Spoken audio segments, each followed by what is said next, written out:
Hello dear viewers, আশা করি সবাই ভালো আছেন। বাংলাদেশ বিমান বাহিনী গত এক দশকে চাইনিজ F7 ছাড়া অন্য কোনো ফাইটার জেট কেনেনি।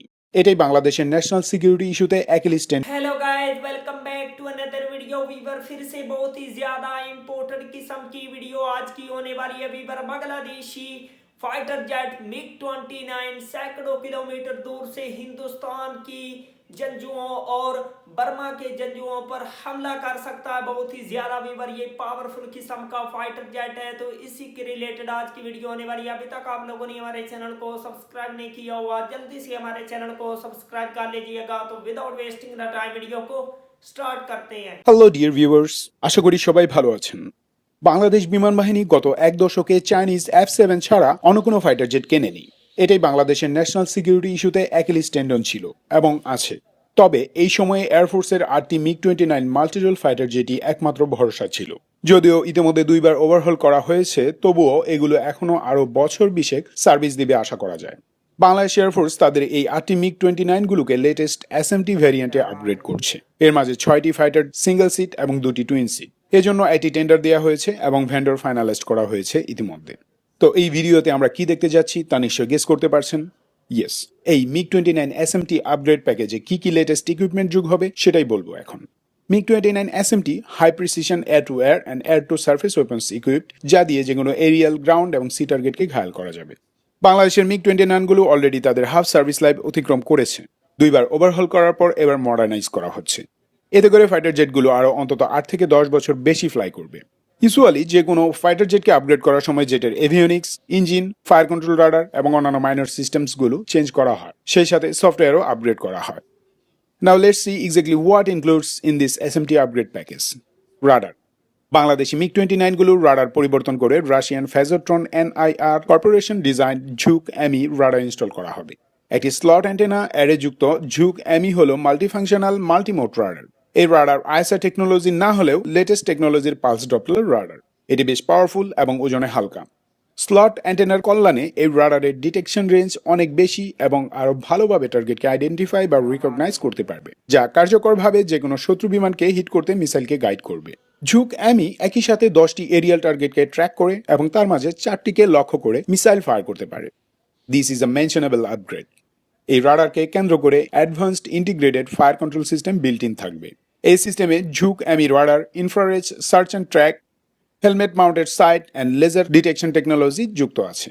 এর ফলে অপারেটিং রেঞ্জ বাড়বে, অ্যাডভান্সড ওয়েপন্স মোড এবং multiple simultaneous firing capabilities add হবে। Cockpit and avionics. এতে যুক্ত হবে latest INS GPS navigation system. ককপিটে যুক্ত হচ্ছে wide screen MFD 106 মাল্টিফ্যাকশন colour display এবং hands on throttle and stick বা হোটার সিস্টেম। একটি ওপেন আর্কিটেকচার মিশন কম্পিউটার থাকবে, যা নন রাশিয়ান এভিওনিক্স এবং ওয়েপন্সগুলো ইন্টিগ্রেট করবে সহজেই। এই মিশন কম্পিউটারটি হবে ডেটা এক্সচেঞ্জ মাল্টিপ্লেক্স চ্যানেল সম্পন্ন, যা মেইনলি MIL STD 1553B স্ট্যান্ডার্ডের। এছাড়াও অন্যান্য যেসব ইকুইপমেন্ট আপগ্রেডেড হবে তার মাঝে advanced electronic counter measures ECM pod, radio stations, upgraded infrared search and track system বা IRSTS এবং আইডেন্টিফিকেশন ফ্রেন্ড অর ফোয়ে বা IFF ট্রান্সপন্ডার অন্যতম। ইঞ্জিন। MiG-29 SMT-তে আপগ্রেডেড RD-33MK ইঞ্জিন ইনস্টল করা হবে। এটি RD-33 সিরিজ 3 নামেও পরিচিত। ভূমির কাছাকাছি এর স্পিড 1500 কিলোমিটার পার আওয়ার বা মাক 1.2। অল্টিটিউডে তা মাক 1.9 প্লাস অর্থাৎ 2400 kilometre per hour. Power plant upgrade বাংলাদেশের MiG-29 গুলোর কমব্যাট অপারেশন রেঞ্জ বাড়াবে আরো অনেক বেশি। কোনো রিফুয়েলিং ছাড়া ফেরি রেঞ্জ 1800 কিলোমিটার এবং 3টি এক্সটার্নাল ড্রপ ট্যাঙ্ক ইউজ করে তা 3000 কিলোমিটার পর্যন্ত বাড়ানো সম্ভব। আরও একবার এয়ার টু এয়ার রিফুয়েলিং করলে তা 5000 কিলোমিটার পর্যন্ত বাড়বে।